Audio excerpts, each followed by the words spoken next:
One of the movements behind crypto was this self-custody, the ability to take control and get rid of middlemen.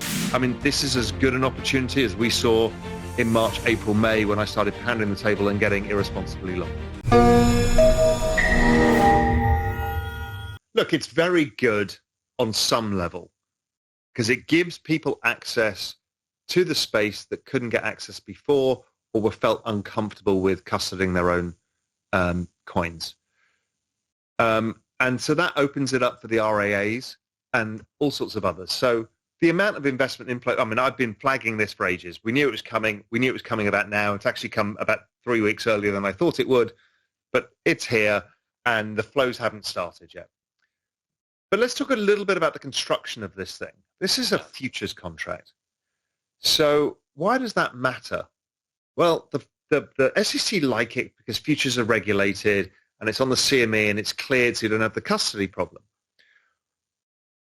But one of the movements behind crypto was this self-custody, the ability to take control and get rid of middlemen.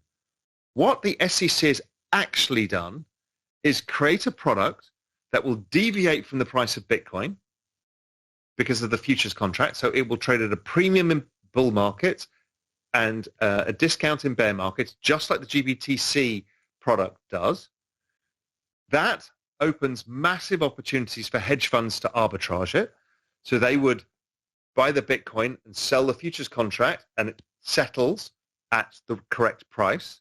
So they make a fortune out of this. Not only that, but the construct of these ETFs also bring in, you or I could just go to the exchange and buy Bitcoin, right? We're paying the exchange a little bit of money. That's it. Done. We self-custodied it. Nobody else involved. This vehicle means that the arbitrageurs take their slice. The ETF provider takes their slice. The lawyer who set up the fund takes their slice. The administrator, the auditor. I mean, everybody is taking a slice out of your pie. And we've seen this with stuff like the USO contract, the oil one. The futures then trade at massive contangos. And all that happens is you don't get the performance. And everyone says, well, Bitcoin's up 300%, and how come it only made 100%? Yeah, because you've been screwed. If the SEC really cared about looking after investors, they wouldn't allow these futures contract versions. I understand for commodities it's useful, particularly with agricultural commodities, because you can't store them.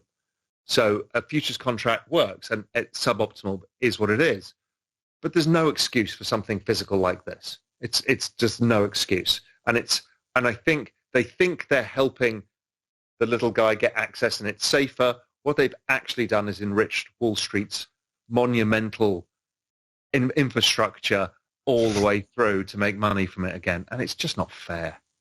Yeah. So what's changed? I mean, Nothing. I mean, this is the thing is in the end, Wall Street lines its own pockets. It lobbies government to make sure that its pockets are always lined because it is the middleman. I mean, I've talked about this on this show before, is the reason why the securities laws are in place is also because the middlemen are now the gatekeepers. That basically is what the law is. It has to be a security, you have to do it in this way, and what you're doing is adding middlemen.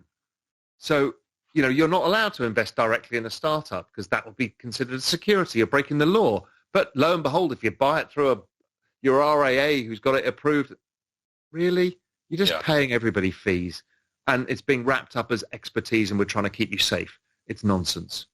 I have said this recently. I'm incredibly wildly bullish about the space and have been, in the last few months. I've been saying this point, everything is about to start breaking out.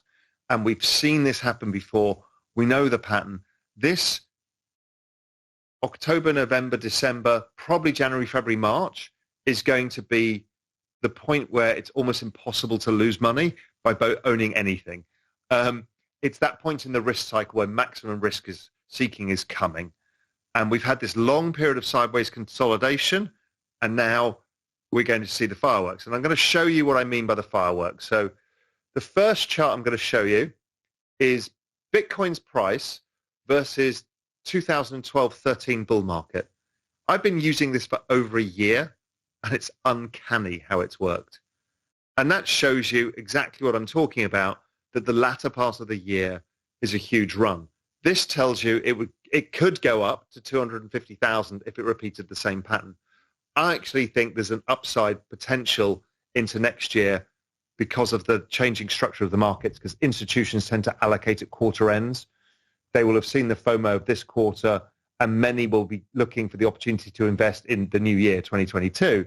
So hedge funds and institutions will be allocating money in January, and I think it creates a second leg to this along with the ETF.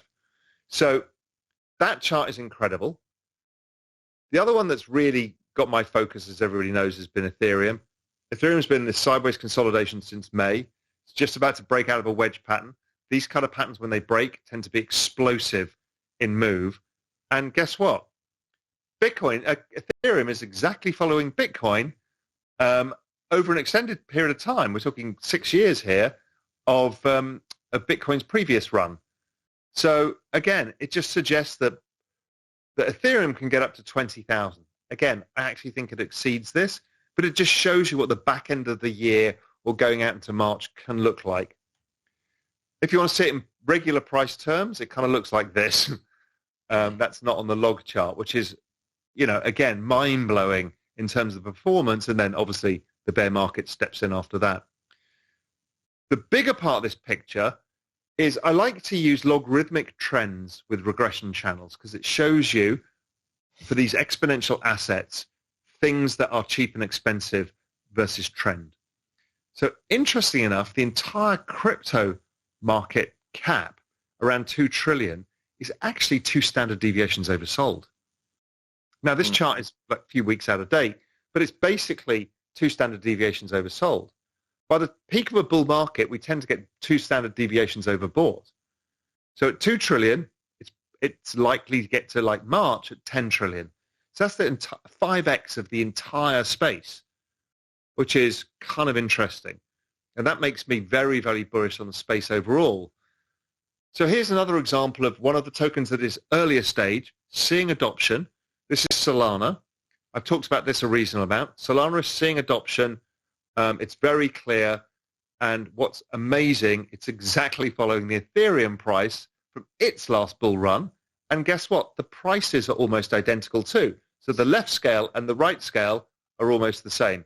They're both at roughly $1,000. Sorry, not $1,000. They're both roughly at whatever the price is now, $400. And it looks like there's a hell of a lot of upside. So it's all to play for me. We've gone through the period of consolidation, and the period of consolidation is when the market gathers the power. And we know we've got restricted supply of ETH, all the Bitcoin coming off exchanges. We've got the ETF. We've got ETH 2.0. We've got lots of adoption going on. I couldn't think of a sweeter spot for this. I mean, this is as good an opportunity as we saw in March, April, May when I started pounding the table and getting irresponsibly long.